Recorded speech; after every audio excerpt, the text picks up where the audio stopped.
Bueno, aquí les estoy compartiendo ya la presentación.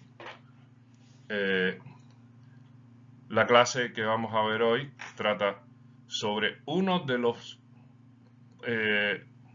puntos que es muy relevante y muy importante dentro de simulación molecular, que es las simulaciones de sistemas biológicos en interacción con moléculas pequeñas, lo cual tiene la relevancia de que lo que persigue este método fundamentalmente es la interacción entre sistemas biológicos, pueden ser proteínas, ADN, puede ser cualquier sistema biológico, y fármacos, moléculas pequeñas que generalmente pueden ser productos naturales, o sea, pueden ser compuestos orgánicos que están presentes en plantas, etcétera, o pueden ser también moléculas pequeñas que se sintetizan en un laboratorio con la intención de crear fármacos. Vamos a ver que esta área es muy importante después que aparecieron las estructuras de proteínas en PDB. Una de las maneras o uno de los métodos que es muy relevante para el diseño de nuevos fármacos es justamente la simulación molecular, debido a que tú puedes ver cómo se coloca el fármaco en la proteína y de ahí puedes desarrollar ideas, puedes hacer cálculos, puedes hacer predicciones, puedes hacer toda una serie de cosas que ayudan al diseño. Esta técnica es una de las más importantes en cuanto a lo que se ha llamado el diseño racional de fármacos. Diseño racional se refiere a que no estamos descubriendo medicamentos aleatoriamente, por intuición, sino lo estamos descubriendo por usar información estructural. Y esa información estructural se puede obtener de PDB, pero también de metodologías de simulación molecular que se acoplan al PDB, y esas técnicas, esas metodologías van a ayudar a hacer modificaciones en algunos lugares, a crear nuevos grupos que podrían ser, que podrían mejorar las interacciones. O sea, yo teniendo un dominio de estas técnicas puedo realmente hacer una contribución muy relevante al área del desarrollo de fármacos. Y de hecho, las farmacéuticas importantes, las farmacéuticas grandes, tienen computadores, supercomputadores que están en función constantemente de hacer investigación en búsqueda de nuevos fármacos. Y se usan metodologías muy sofisticadas para descubrir nuevos fármacos. Todo en constante relación con ensayos experimentales que también se hacen masivamente. Entonces, en general, los métodos de simulación molecular que tratan de estudiar las interacciones entre biomoléculas y fármacos se usan constantemente en farmacéuticas y son de gran relevancia en la ciencia actual, sin duda. Hay que entender varias cosas con respecto a las interacciones entre proteínas fundamentalmente y ligandos. Nosotros tenemos la información estructural, y esa información estructural nos permite conocer cómo es la proteína y nos permite identificar cuáles son los sitios de unión de la proteína. Entonces, lo primero que podemos tener nosotros en PDB es cuál es la forma del sitio de unión, cuál es la forma, cuál es el tamaño, cuáles son los tipos, son los grupos químicos que están en sitio activo. Y además podemos ver cómo se coloca el fármaco dentro del sitio activo y cuáles son las interacciones que él establece. Muchas veces sucede que cuando nosotros tenemos la proteína y después la proteína con el fármaco, no hay un cambio conformacional apreciable en la proteína que une al fármaco. Entonces, si nosotros tenemos la estructura de la proteína, podemos tener el sitio activo, y con ese sitio activo podríamos evaluar cómo se colocarían distintos fármacos. Pero también existe la posibilidad de que exista una transformación conformacional en algunos casos, y eso también es tema de investigación. O sea, hay veces que incluir el ligando implica una transformación conformacional en la proteína, lo cual también se debe investigar, lo cual no se debe olvidar. Por ejemplo, un caso muy conocido y muy relevante es la proteasa del VIH, la cual sin ligando tiene una conformación un poco más abierta. Si ustedes se fijan, hay unos loops que están aquí, que están más abiertos, pero cuando se coloca un ligando, esos loops se cierran y se superponen. O sea, fíjense que acá están los loops separados completamente, mientras que acá los loops se solaparon, de manera que esta parte del loop quedó aquí sobrepuesta sobre la otra parte del loop. Entonces, ese cambio conformacional que ocurre después que se origina el ligando debe tenerse en cuenta a la hora de hacer diseños. Debe considerarse la dinámica de la proteína a la hora de unir el ligando. Muchas veces esa dinámica no es tan grande como en este caso que les estoy mostrando, pero hay ocasiones que puede ser muy grande. Entonces, cuando uno quiere hacer estudios de proteínas ligando, primero, uno debe conocer muy bien la proteína que uno va a estudiar y así uno tiene información acerca de si este tipo de cosas sucede o no. Y en caso de que suceda hay que considerarla en los cálculos. Y si no sucede así de una manera tan apreciable, entonces sí uno podría tener consideraciones de que la proteína tiene cierta rigidez a la hora que ocurre la interacción con los ligandos. Vamos a ver que uno debe hacer determinadas aproximaciones que se alejan de la realidad completa del fenómeno, y uno tiene que valorar que la realidad completa del fenómeno implica que hay una dinámica en la proteína a la hora que ella se junta con el ligando. Y además vamos a ver también que hay características en el ligando que también se deben considerar. Los ligandos van a ser moléculas pequeñas que finalmente se van a colocar en el sitio activo. Ya vimos en algún momento dado que las moléculas pequeñas las podemos optimizar usando métodos cuánticos, y también las podríamos optimizar usando métodos de mecánica molecular, que son menos precisos, pero que al final también nos podrían dar un mínimo del sistema con cierta imprecisión. Ahora, esa optimización del ligando que yo hago depende del entorno en el cual estoy haciendo la optimización. Si yo tomo este ligando y lo coloco en un espacio que no tiene nada, o sea, en vacío, yo voy a hacer una optimización de ese ligando y él me va a descubrir a mí cuáles son las interacciones que van a hacer que esta molécula tenga un mínimo lo más bajo posible, o sea, un valor de energía lo más bajo posible. Entonces él explora la superficie de energía potencial y en esa superficie él va a tratar de buscar el mínimo global del sistema, y cuando lo encuentre entonces el cálculo va a terminar. Ese mínimo global va a tratar de buscar una optimización de las interacciones. En este caso, él en vacío va a buscar que ocurran estos enlaces de hidrógenos internos en la molécula y así me va a dar un mínimo.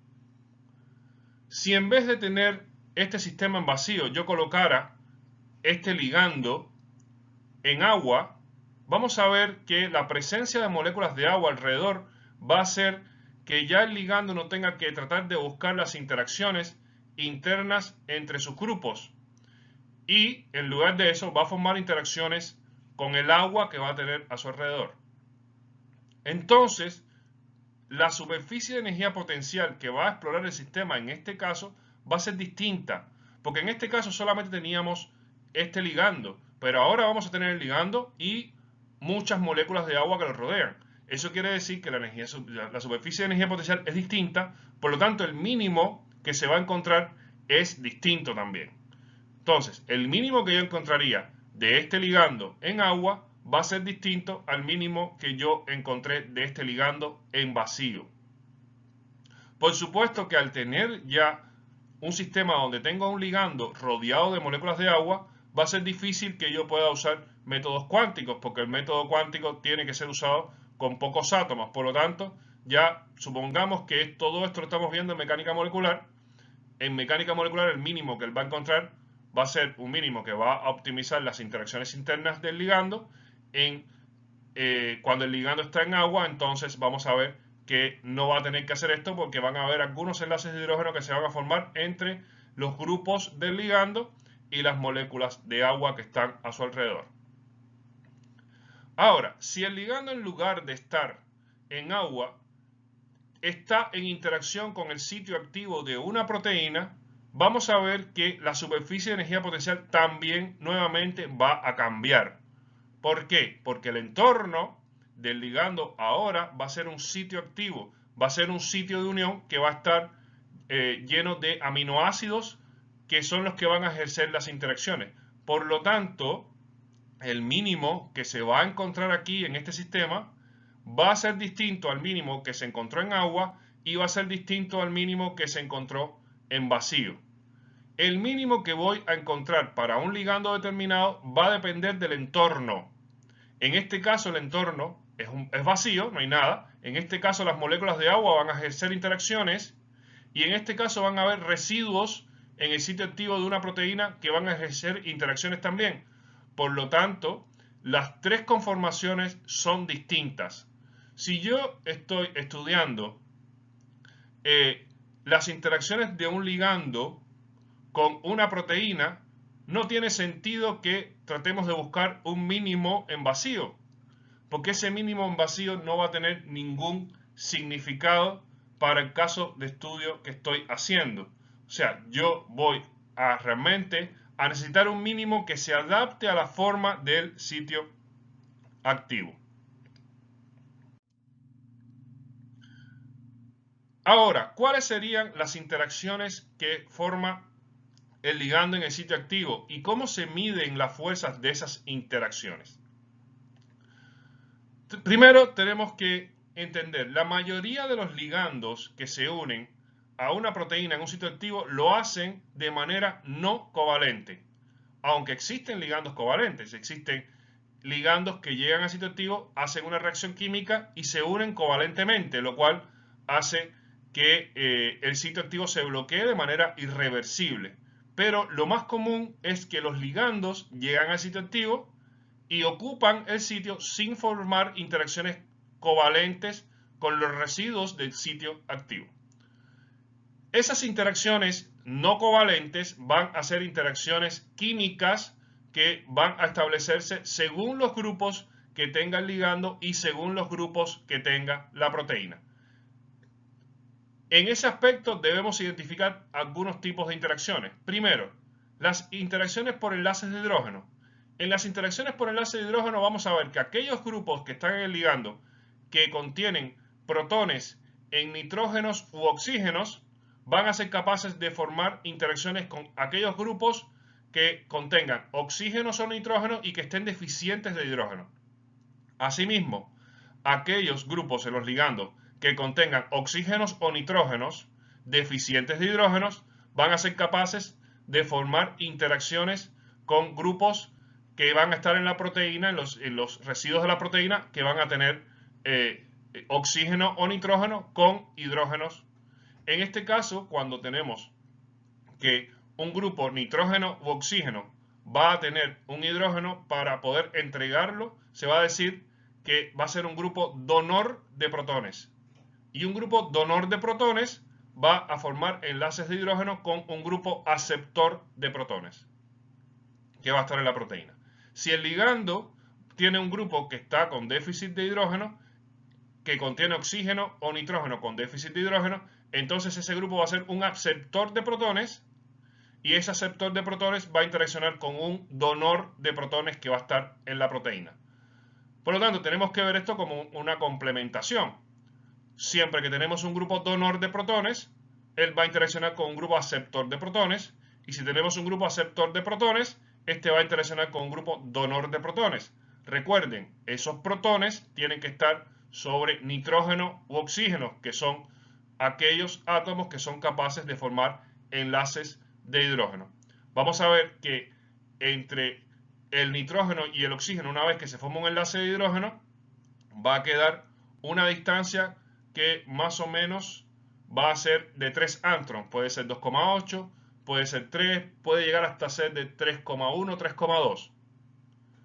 Entonces, si yo abro un PDB y lo llevo a un programa de visualización y yo veo que en un sitio activo hay ligandos que tienen grupos nitrógeno o oxígeno que pueden contener hidrógenos, tanto el ligando como la proteína, y veo que hay una distancia entre oxígeno y nitrógeno, o entre oxígeno y oxígeno, o entre nitrógeno y nitrógeno, de 2,8, 3, 3,2 por ahí, y hay un hidrógeno en el medio, entonces yo podría decir que ahí se formó un enlace de hidrógeno.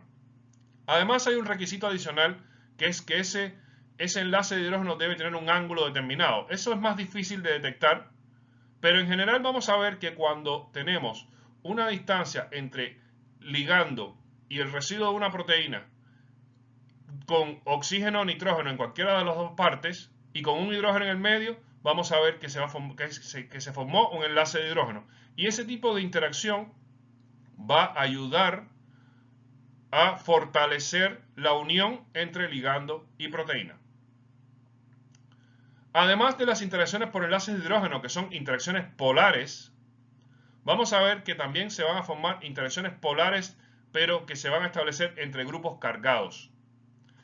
Recordemos que los grupos cargados que nos vamos a encontrar en una proteína van a ser fundamentalmente grupos negativos, como los carboxilatos de glutamatos y aspartatos, grupos negativos como los glutamatos de aspartato y glutamato, perdón, y además grupos positivos, grupos cargados positivos, como los grupos que contienen lisinas y argininas o histidinas.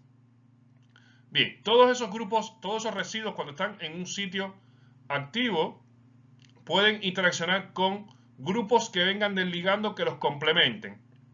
Por ejemplo, un grupo carboxilato de glutamato o aspartato puede interaccionar con grupos aminos que van a venir del ligando.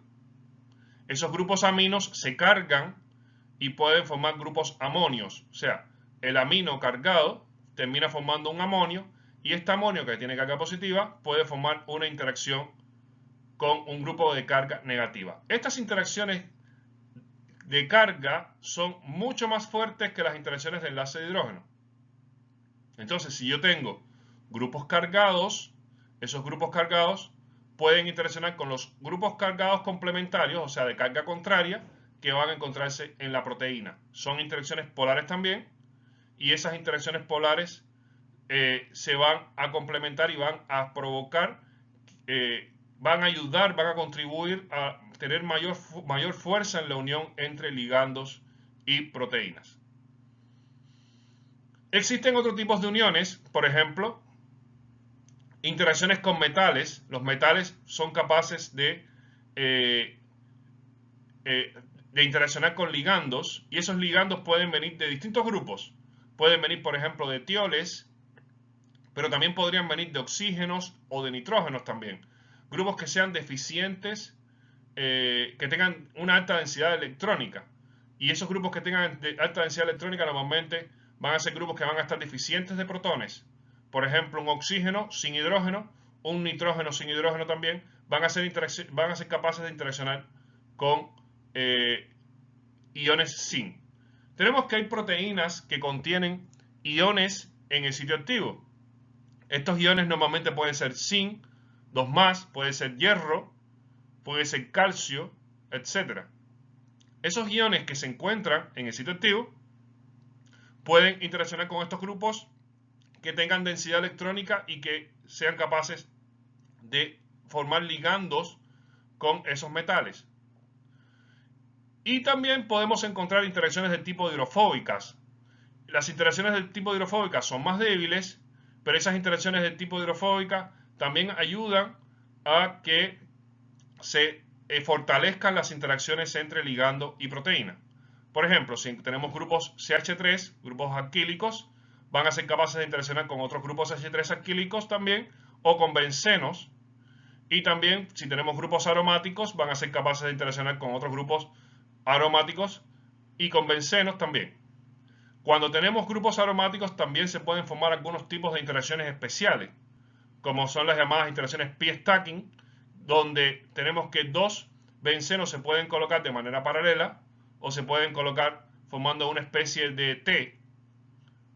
Esas interacciones hidrofóbicas también van a contribuir a generar mayor fuerza entre las interacciones.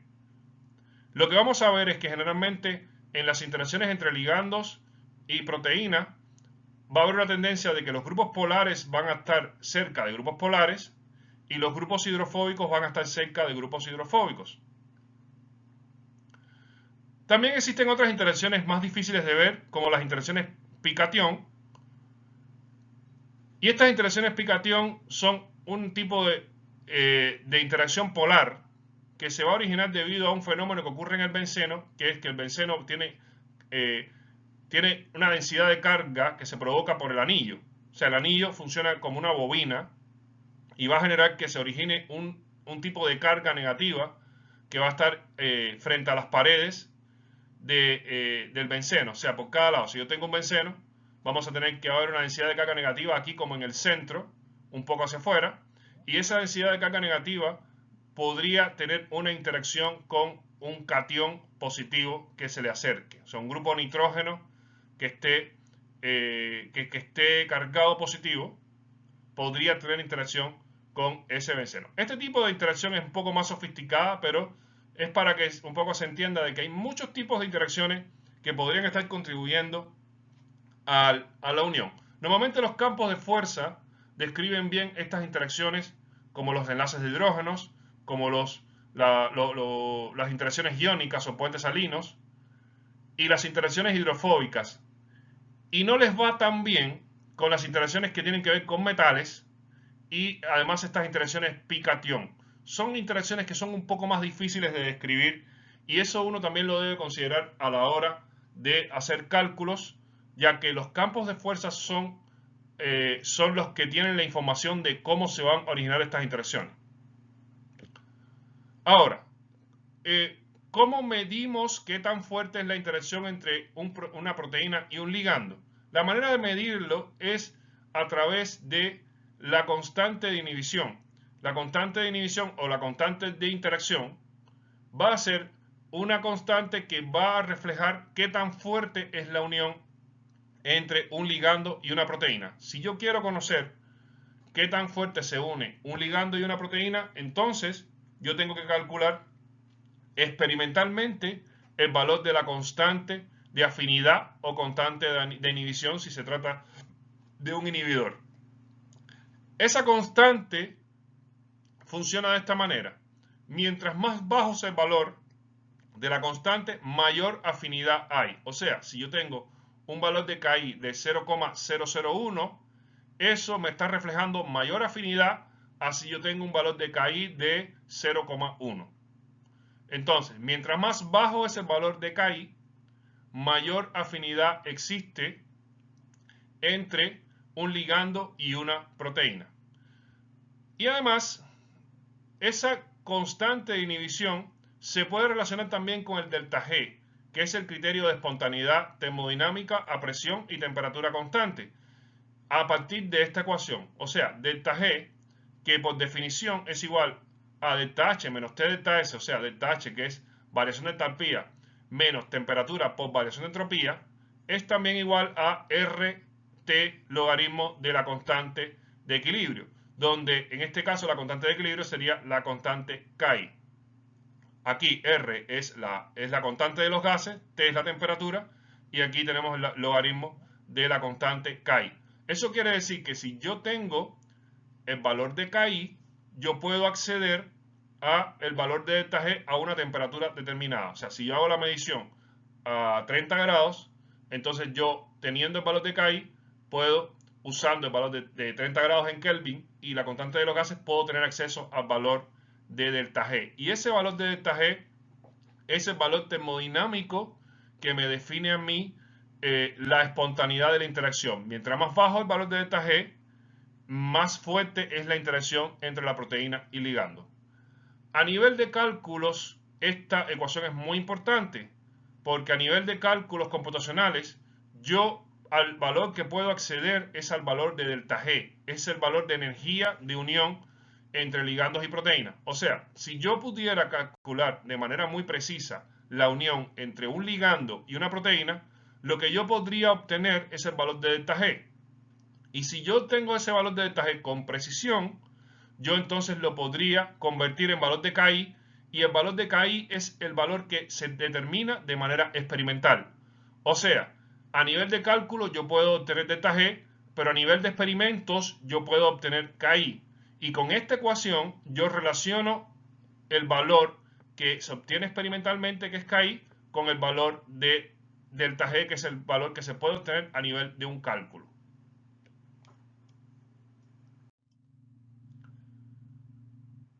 La técnica que se usa para hacer estudios entre ligandos y proteínas es docking. Docking o docking molecular es la metodología que se encarga del estudio de hacer interacciones entre dos moléculas cualquiera. Donde en el caso de que yo esté estudiando un ligando con una proteína, ¿verdad? Es el caso que realmente más se ha desarrollado, que más fácil es, que tiene que ver con el desarrollo de fármacos. También yo podría hacer docking entre dos proteínas, por ejemplo, pero eso ya sería más complicado, porque al yo interaccionar dos proteínas, tengo que considerar cambios conformacionales muy grandes que van a tener las proteínas al unirse entre sí. Mientras que al yo unir un ligando con una proteína, realmente yo podría llegar a considerar que la proteína no cambia mucho su conformación al interaccionar con el ligando. Tenemos que verlo de esta manera. El ligando es pequeño y como es pequeño no afecta mucho la conformación de la proteína, que es grande. Pero si yo tuviera interacción entre dos proteínas, como ambas son grandes, ellas dos van a variar bastante su conformación en la interfaz debido al efecto de la otra. Entonces, el docking proteína-proteína es un cálculo bastante complejo que existe, o sea, hay programas que lo hacen, pero que es bastante complejo porque hay grandes cambios conformacionales que se originan en la superficie. Y generalmente el docking proteína-proteína va a estar avalado por datos experimentales que tienen que darme información sobre esos cambios.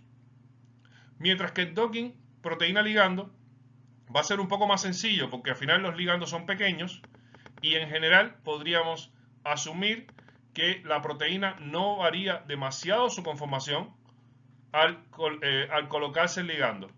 Eso sí, en casos que yo sepa de antemano que hay gran variación conformacional, entonces yo debería asumirlo en los cálculos sí o sí. Siempre que sea relevante, es importante asumir todo lo que uno sepa sobre la proteína y el ligando. En general, los métodos de docking consideran que la proteína es rígida y el ligando se mueve. O sea, el ligando cambia sus conformaciones, mientras que la proteína se queda rígida o casi rígida.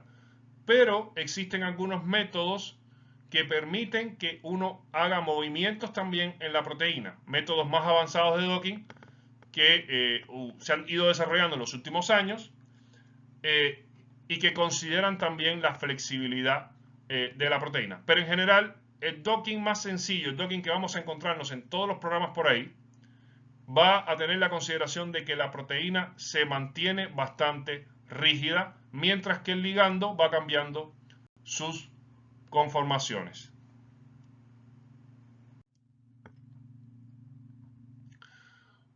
Vamos a ver que el docking pretende hacer varias cosas para obtener un buen resultado. Lo primero que me trata de brindar el docking es una identificación de la geometría correcta de unión, del ligando en el sitio de unión. O sea, si yo tengo un ligando que quiere ver cómo se coloca en el sitio activo, yo quiero obtener cuál es su forma de unirse de manera correcta, de manera que quede orientado correctamente. Eso me resuelve una parte del problema. Vamos a ver que para llegar a esa solución, el docking va a tener que pasar por varias cosas. y yo debo hacer consideraciones de lo que voy a obtener en mis resultados con las siguientes observaciones. Primero, el docking lleva una validación. Eso quiere decir que si yo obtengo poses de docking, no necesariamente tienen que ser correctas porque el cálculo me los dio, sino yo tengo que demostrar que la pose de docking que obtuve es correcta al hacer comparaciones con otras poses, al hacer comparaciones con cristales, al buscar información estructural que pueda ayudarme a avalar que mi conformación fue correcta. Entonces, una vez que yo encuentro la geometría, yo tengo que demostrar que esa geometría realmente fue correcta. Una vez que yo encuentro la orientación de un ligando en una proteína, yo tengo que buscar argumentos para demostrar que esa orientación fue correcta. Debemos recordar que el docking no considera la presencia de moléculas de agua. Cuando yo hago el docking, yo considero la proteína con un sitio activo que va a estar vacío y yo no voy a considerar que allá adentro hay agua, a no ser que yo explícitamente coloque algunas moléculas de agua en el sitio. En ese caso, esas moléculas de agua van a estar como grupos adicionales que también van a contribuir a encontrar una pose de docking. Pero si yo no coloco esas moléculas de agua ahí, entonces yo voy a ver que mi docking realmente va a estar siendo hecho contra vacío. Y tengo que considerar que en general los ligandos similares se van a colocar de maneras similares. Eso quiere decir que, por ejemplo, si yo tengo que hacer el docking de 10 moléculas que son similares entre ellas, lo esperable es que las poses que yo voy a encontrar van a ser poses similares entre ellas. O sea, no es esperable que 10 moléculas similares se orienten de 10 maneras distintas dentro del sitio activo. Lo que yo esperaría es que esas 10 moléculas se van a orientar de manera similar en el sitio activo y obviamente eso también va a ser un argumento para yo demostrar que el docking que yo hice está bien realizado y que las poses que yo obtuve podrían ser poses confiables. Si yo obtuviera una pose diferente, eso a través de docking no puedo defenderlo como que obtuve una pose diferente que me está generando un nuevo conocimiento. Para yo estar seguro de que tengo una pose diferente en algún ligando, por una razón cualquiera, yo tendría que realmente hacer los cristales para yo realmente verificar eso. Porque el docking tiene una tendencia muy grande a obtener soluciones falsas, o sea, obtener resultados que realmente no tienen validez. Por lo tanto, yo tengo que trabajar el docking con mucho criterio para estar seguro de que las poses que yo obtuve son poses correctas. Hay dos tareas principales que se va a hacer a través del docking. La primera es el muestreo del espacio conformacional del ligando y la segunda es el scoring de los complejos proteína-ligando. Para la primera, lo que se va a tener que hacer es que el ligando se va a tener que mover, o sea, una búsqueda de cambios, o sea, rotaciones de los enlaces, y se va evaluando la energía para hacer una búsqueda conformacional del ligando y llegar a distintas conformaciones que tengan valores de energía aceptables, y eso va a ser sin haber considerado primero la presencia del sitio activo y después considerando la presencia del sitio activo.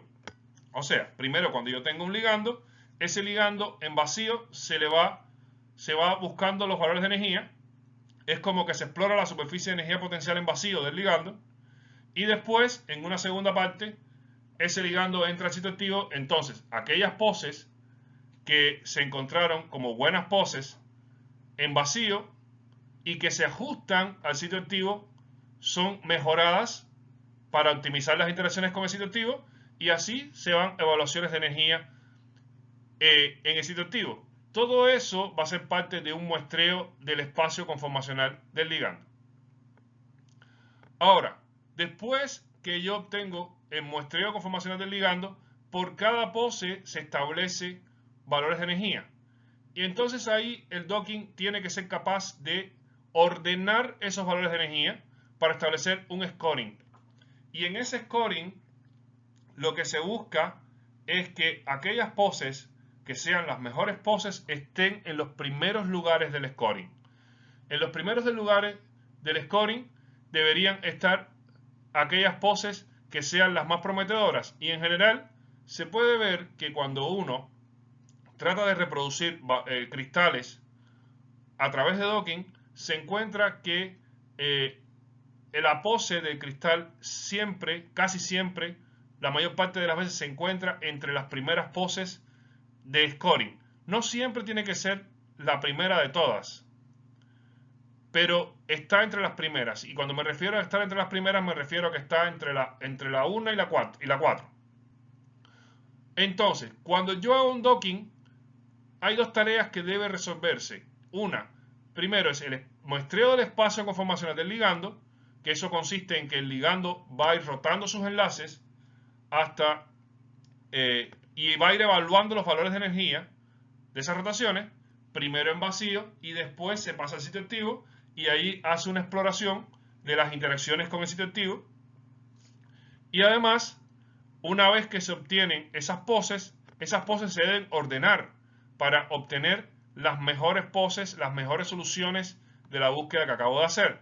Esa parte se refiere al scoring de los complejos y ese scoring de los complejos lo que va a hacer es ordenar aquellas conformaciones que tuvieron mejores valores de energía en interacción con la proteína, en la interacción ligando-proteína. Entonces, finalmente yo voy a tener aquellas mejores poses, las voy a tener con los mejores valores de scoring y eso me va a ayudar a obtener las mejores soluciones de docking. Bueno,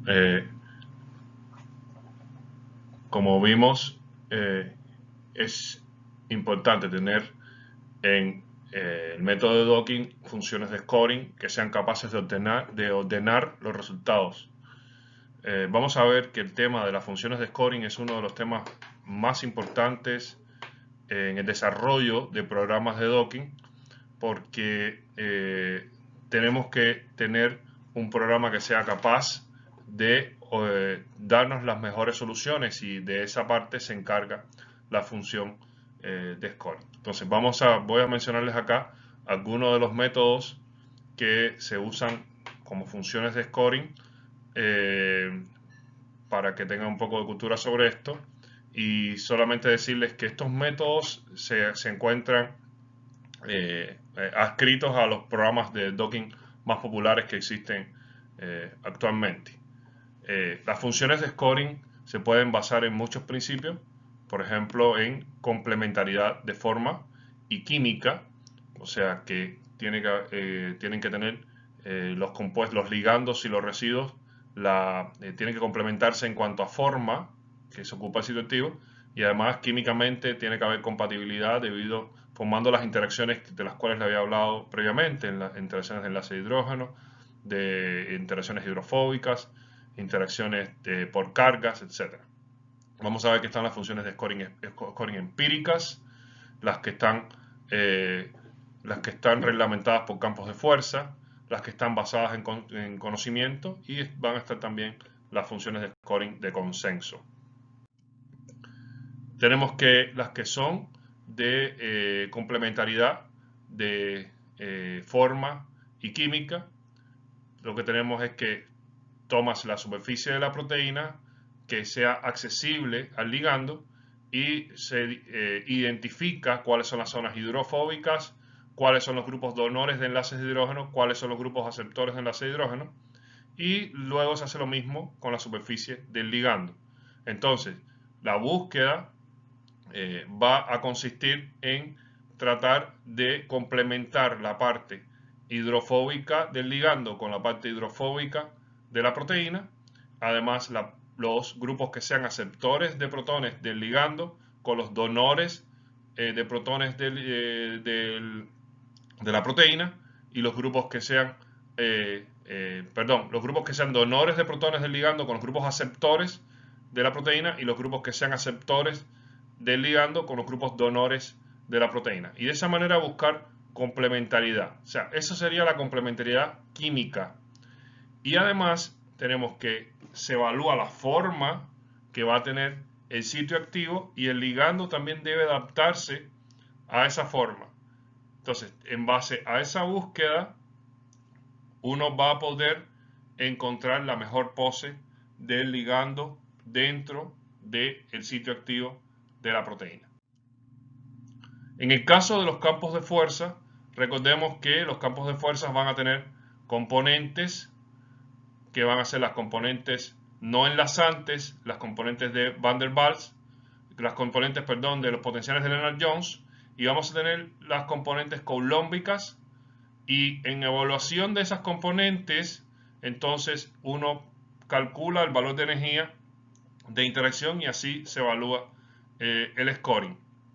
En el caso de programas de docking que usen scoring basado en campos de fuerza, entonces ese programa va a tener que usar algún campo de fuerza de los más conocidos, no sé, Amber o PLS o cualquier otro campo de fuerza que esté disponible en ese programa. Vamos a ver que se va a llamar función de scoring basada en conocimiento o Knowledge Based Scoring Function a aquellas funciones de scoring que van a tener van a hacer evaluaciones en función de conocimientos previos que van a estar calculados en las interacciones entre proteínas ligandos contenidos en PDB.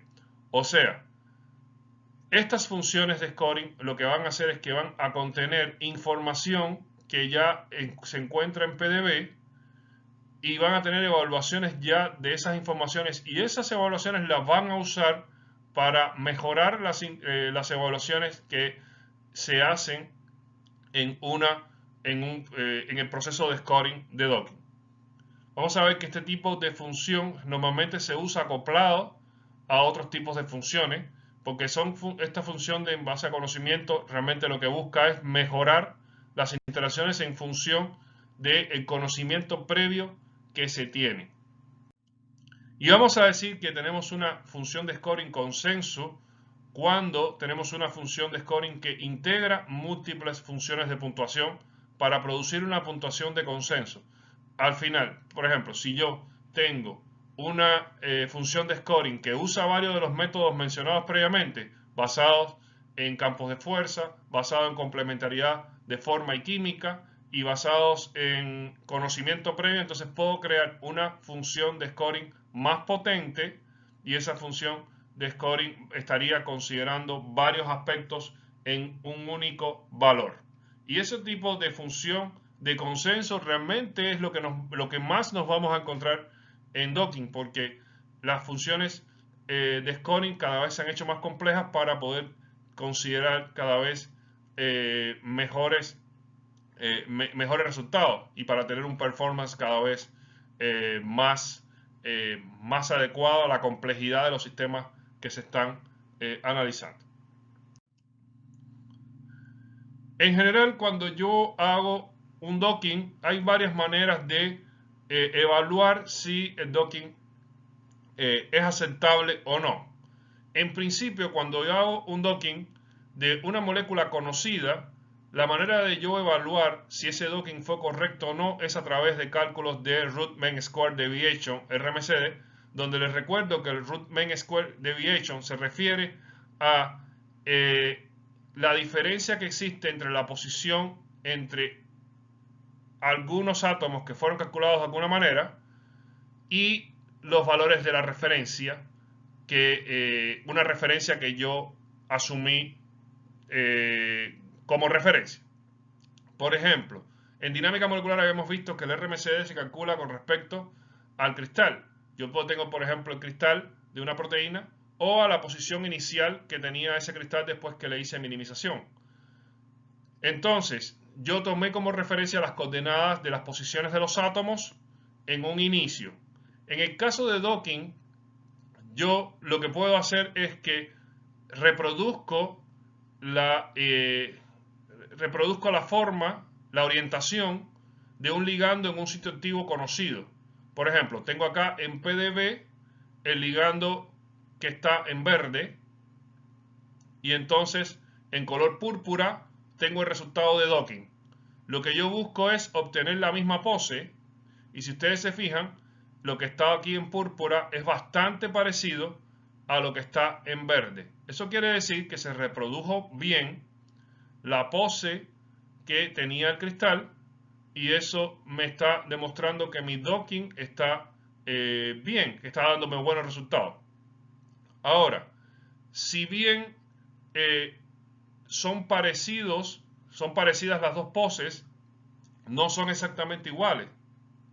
Fíjense que la pose en púrpura se desvía ligeramente de la pose en verde, donde la pose en verde, nuevamente les recuerdo, es la del cristal, la que viene de PDB, mientras que la pose en púrpura es la que tuve de un docking que yo realicé.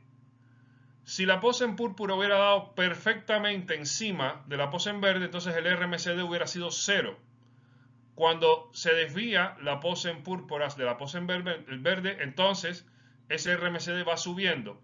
Pero al ser bastante cercana, entonces este RMCD debe tener valores seguramente menores a 1 angstrom o a 2 angstrom. Y vamos a ver que siempre que yo reproduzca, aquí por ejemplo en este caso vemos también en verde está el cristal y en amarillo está el resultado de docking. Lo que estamos viendo acá es que se reprodujo la orientación a pesar de que hay una desviación, pero que es mínima. En ese caso, también yo esperaría que el RMCD es bajo. Si la pose me da completamente distinta, entonces el RMCD va a ser alto. Y en general es aceptado que el RMCD por arriba de 2 angstroms ya es un RMCD de una pose que dio diferente. O sea, si el RMCD da por debajo de 2 angstroms, entonces la pose se considera que tiene la misma orientación. Pero si da por arriba de 2 angstroms, entonces ya lo que se está diciendo ahí es que el resultado de docking se aleja ya bastante de la pose que tenía el cristal. Entonces, en general, yo puedo hacer este tipo de cálculo cuando hago el docking del mismo ligando que está en el cristal. Cuando el ligando es distinto al que está en el cristal, pero tiene cierto parecido, no se puede calcular el cálculo de RMCD a no ser que considere aquellos átomos que son iguales entre los dos ligandos. O sea, tendría que buscar cuál es la parte de la molécula que es igual entre los dos ligandos y con eso podría calcular RMCD. Ese tipo de cálculo no ha estado disponible tradicionalmente digamos, en la literatura y con acceso a investigadores, pero el año pasado nosotros aquí, algunos de los miembros de aquí del CBCM, sacamos un artículo donde sacamos un método para hacer ese tipo de cálculo RMCD que está en una página web que está accesible a cualquiera. O sea, entonces, con eso, lo que hace ese programa es que identifica cuál es la parte entre los dos ligandos que es igual y calcula el RMCD considerando esas dos partes. Entonces, si dos ligandos que son muy parecidos se orientan igual, todos los átomos comunes entre ellos van a darme un RMCD menor que 2 angstrom.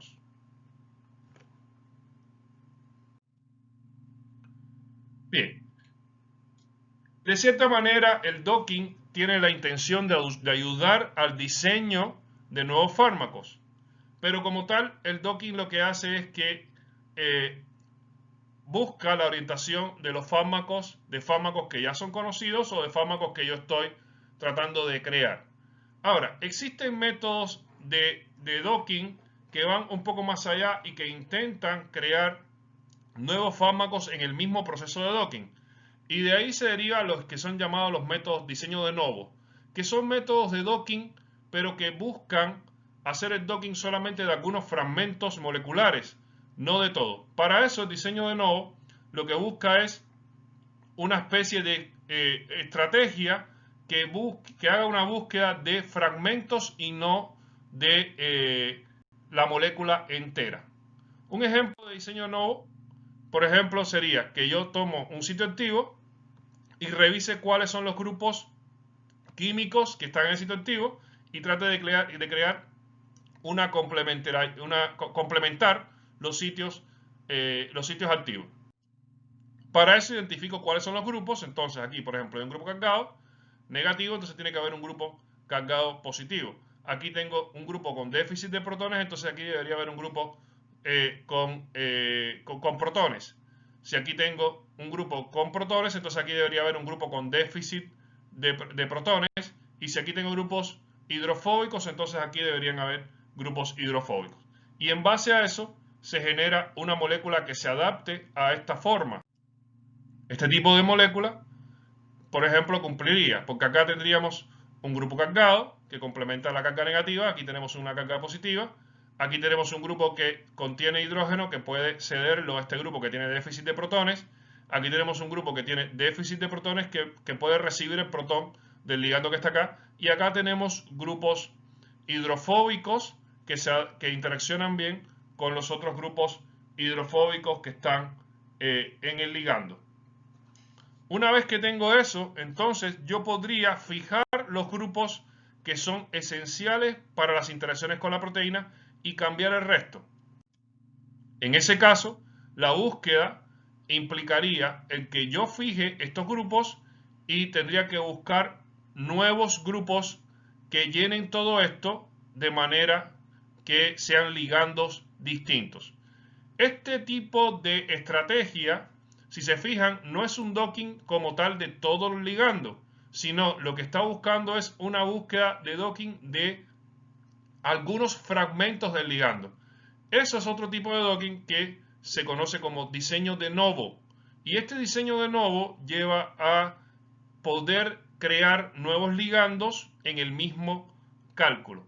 Es un tipo de estrategia también interesante que uno puede hacer con docking y por eso amerita que se conozca también. Ahora, analicemos qué tan bueno es el docking para poder dar estimaciones de afinidad entre la proteína y el ligando.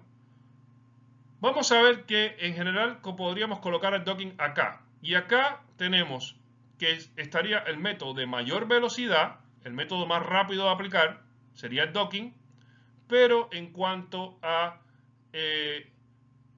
lo bueno que es el método para predecir valores de afinidad, el docking es el peor. O sea, es el método más malo para tener estimaciones de afinidad. Eso quiere decir que los valores de energía que me brinda el docking no son buenos. No hace buenas predicciones del valor de delta G.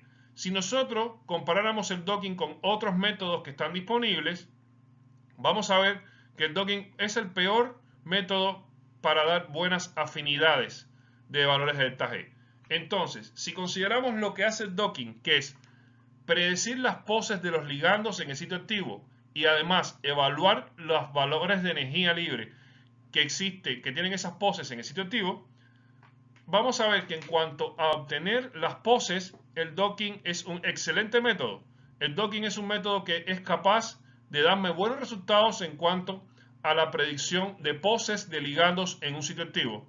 Pero las evaluaciones de energía que me da el docking no son para nada buenas. Entonces, en general, si yo quiero usar alguna estrategia para predecir valores de interacciones de afinidad entre ligandos y proteínas, voy a tener que usar algo más aparte del docking. Y ese algo más debería ser un método que sea mejor que el docking. Vemos que el docking es el método más rápido, pero es el método más inexacto de todos también. Mejores que el docking es este método, por ejemplo, que es el LIE, que es un método que lo podrían consultar en literatura, que realmente hoy en día no se usa mucho. O sea, lo usan algunos grupos, pero realmente no es un método muy digno de que realmente se use en la actualidad.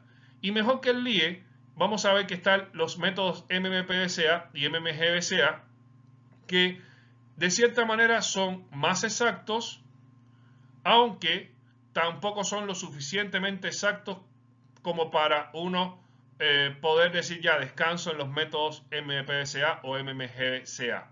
Y mejor que estos métodos MMPDCA y MMGBCA van a estar los métodos de Free Energy Perturbation, de los cuales hablamos ya.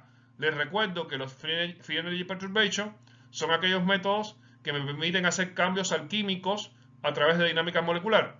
O sea, yo puedo convertir un ligando en otro a través de alquimia, estableciendo un ciclo termodinámico, y eso me va a permitir obtener a mí valores de delta G al yo comparar dos ligandos distintos, o podría comparar también dos mutantes con un mismo ligando, etc.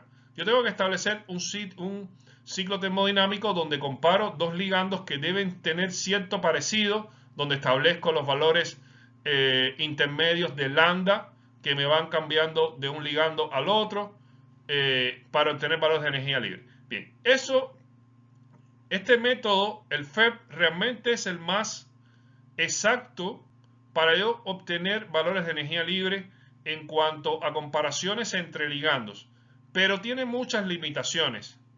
Primera limitación, es el más lento. Si se fijan acá, perdón, en el crecimiento, el docking es el más rápido y el FEP es el método más lento. Es el método que más recursos computacionales requiere. Segundo problema, las comparaciones entre métodos FEP me van a permitir comparar pocos ligandos, porque como es un método que tiene un desgaste computacional tan grande, no voy a poder hacer comparaciones, no sé, de 100 ligandos.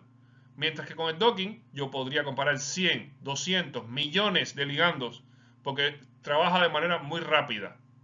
Entonces, el FEP no reemplaza al docking para nada, porque al final es un método que es muy exacto, pero demora mucho su ejecución. Pero además también hay otras cosas.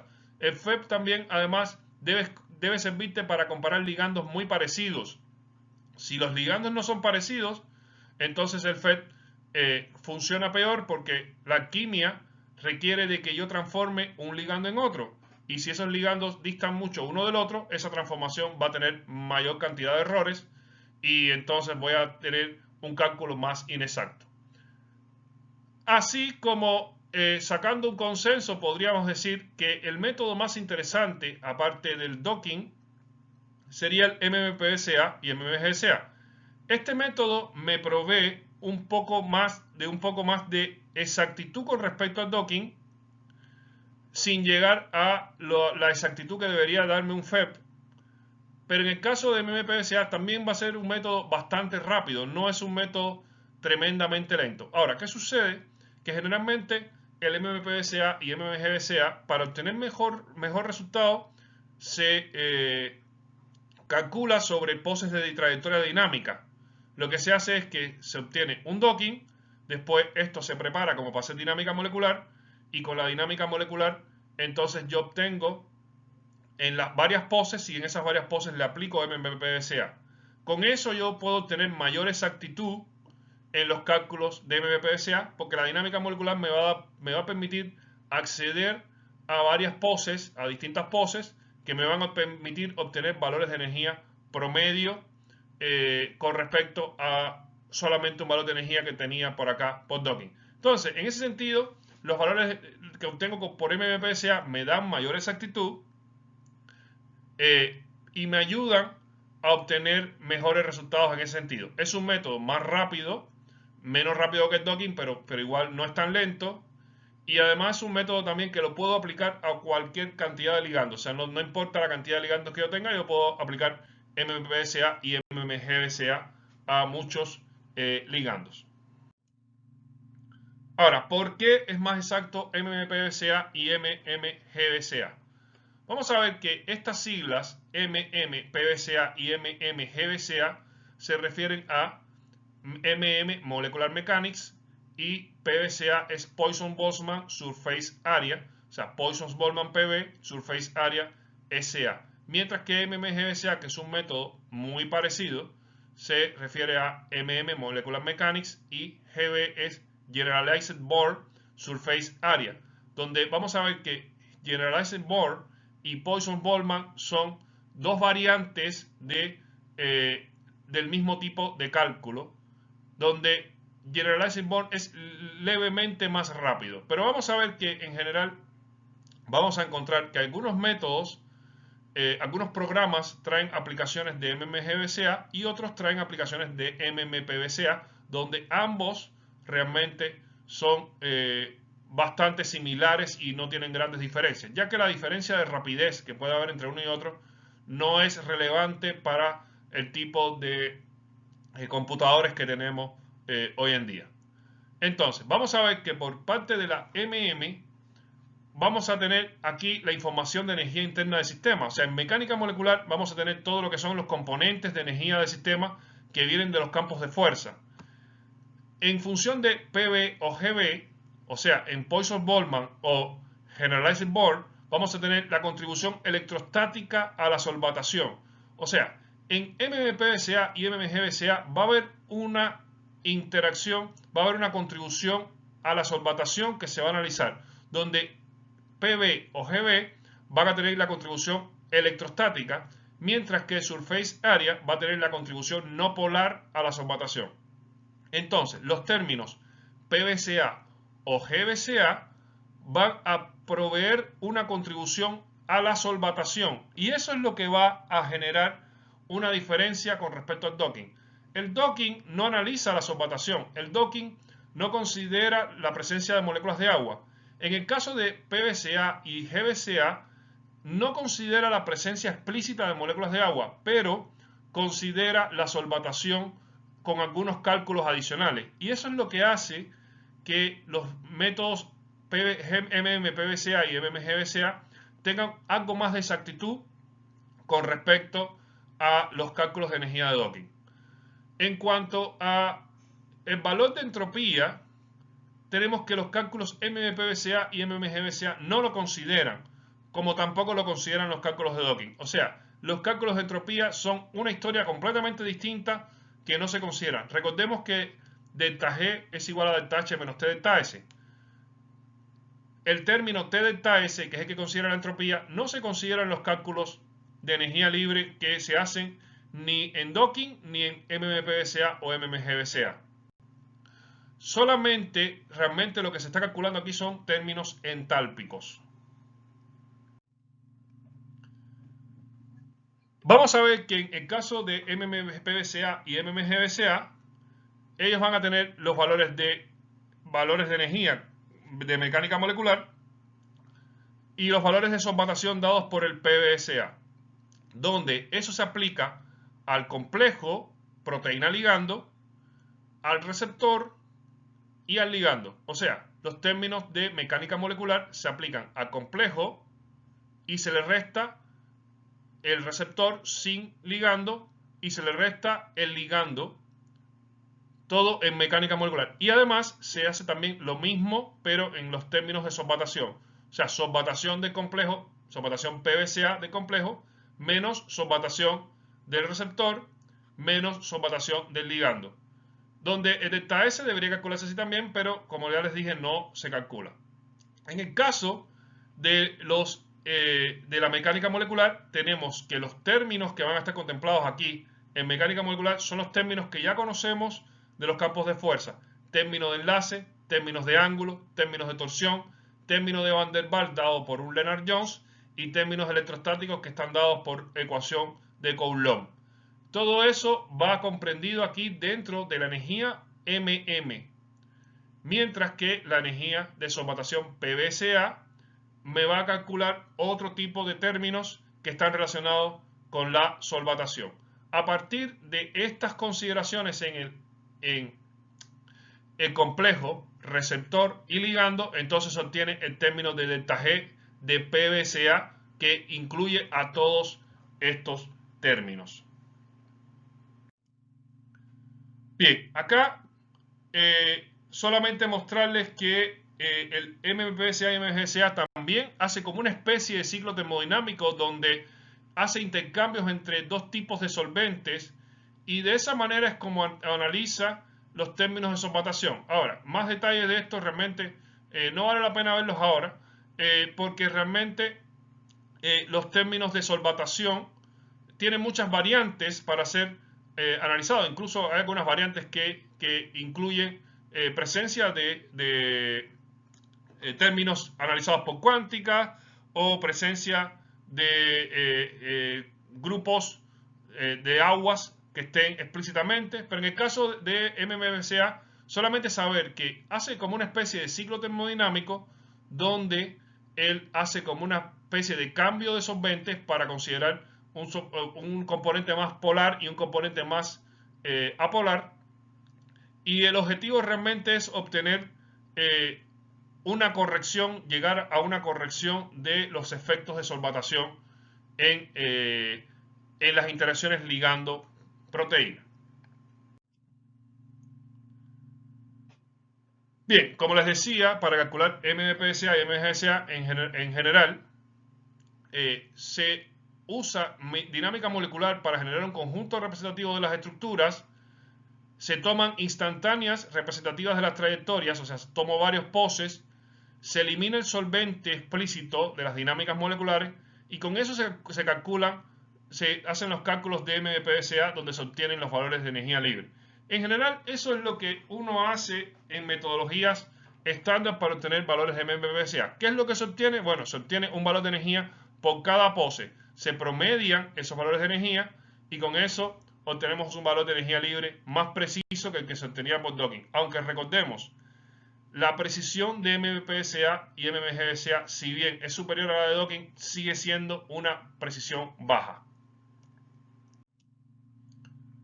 En cuanto a los cálculos de entropía, es más difícil de lo que uno pensaría. En general, se considera que los cálculos de entropía los podemos pasar por alto si todos los ligandos son aproximadamente del mismo tamaño. O sea, si yo no tengo una diferencia apreciable entre los tamaños de los ligandos, las correcciones por cálculos de entropía son mínimas y puedo no considerarlas. Ahora, existen también métodos para hacer cálculos de entropía. Lo que pasa es que esos métodos realmente no son muy buenos. El método más común es uno que se llama método de modos normales. Y hay mucha literatura al respecto que indica que los cálculos de entropía realmente no siempre brindan mayor exactitud a los cálculos de delta G. Por lo tanto, hay una materia al deber con respecto a los cálculos de entropía en simulación molecular que en general ha hecho que se obvien y solamente se queden con los términos entálpicos, considerando que la componente de entropía no va a hacer muchas variaciones en los resultados obtenidos. Bien, por último, una pequeña comparación entre si a mí se me ocurriera aplicar Free Energy Perturbation o aplicar MMPSA o MMGSA. Vamos a ver que lo mismo MMPSA que GBSA tienen ventajas sobre el FEP en que pueden tener en cuenta grandes cambios de estructura. Vimos que el FEP solamente considera cambios pequeños porque si se consideran cambios grandes, eso atenta en contra de la calidad de lo que pudiéramos obtener. O sea, nosotros necesitamos obtener una convergencia en cálculos en FEP que no la vamos a obtener tan fácil o podríamos no tenerla nunca si aquellos ligandos que estamos comparando son distintos. Entonces, en ese aspecto, MMPSA y MMGBSA no tienen ese problema. Nosotros podemos comparar los ligandos que sean, que no hay ningún problema con respecto a la similitud entre ambos ligandos. Vamos a ver que MMPSA y MMGBSA es un cálculo rápido que puede ser usado para mejorar el scoring de un docking. O sea, si yo termino de hacer un docking, yo puedo entonces establecer un protocolo para con MMPSA o MMGBSA llegar a un valor más preciso de scoring que el que obtuve con docking. Eso no lo puedo hacer con FEP porque con FEP no podría tener acceso a, no sé, si estoy comparando 100 ligandos, con FEP no podría comparar 100 ligandos, o lo podría hacer, pero me demoraría muchísimo porque son cálculos que demoran mucho, que son cálculos que no están hechos para comparar 100 ligandos. Y vamos a ver que a pesar de que el proceso en FEP involucra especies que no existen, o sea, especies que se obtienen por alquimia, se obtiene una mejor concordancia con los experimentos. O sea, si yo necesito hacer una comparación de pocos ligandos y llegar a una concordancia con experimentos, entonces MBPSA no es la mejor opción porque realmente no es tan preciso. En ese caso, debo usar FEP porque FEP está hecho para eso, para hacer comparaciones entre pocos ligandos, entre muy pocos, de manera que no sean tan diferentes esos ligandos, pero con eso yo voy a poder obtener una mayor concordancia con los experimentos. Es lo esperable con respecto a FEP. Entonces, debo recordar con respecto a los valores de cálculos de energía libre, primero, que el docking no es el método más preciso. El docking es un método bastante inexacto en el cálculo de valores de delta G. Mientras que existen métodos que son más precisos como MBPSA y MMGBSA, pero que realmente no son todo lo preciso que uno quisiera. Mientras que lo más preciso que hay es el FEP, pero tiene sus limitaciones en que no puedo hacer comparaciones de muchos ligandos. En general, el docking es un método que está hecho para hacer muchas comparaciones. O sea, lo que yo quisiera con docking es comparar, llegar y hacer docking de millones de ligandos. Y si yo quiero hacer docking de millones de ligandos, entonces tengo que ser consciente de que los valores de delta G que me están dando no son valores exactos y que no voy a poder acceder a esos valores porque el docking no me lo va a permitir. Y los métodos más potentes que me lo permitirían no me permiten acceder a tantos ligandos. Por lo tanto, de cierta manera yo tengo que saber elegir qué es lo que me interesa. Si tener mayor precisión en delta G o tener mayor cantidad de ligandos, que es generalmente lo que uno va a buscar con docking. Bueno, y con eso terminamos. Y si tienen alguna duda, por favor, espero que me pregunten.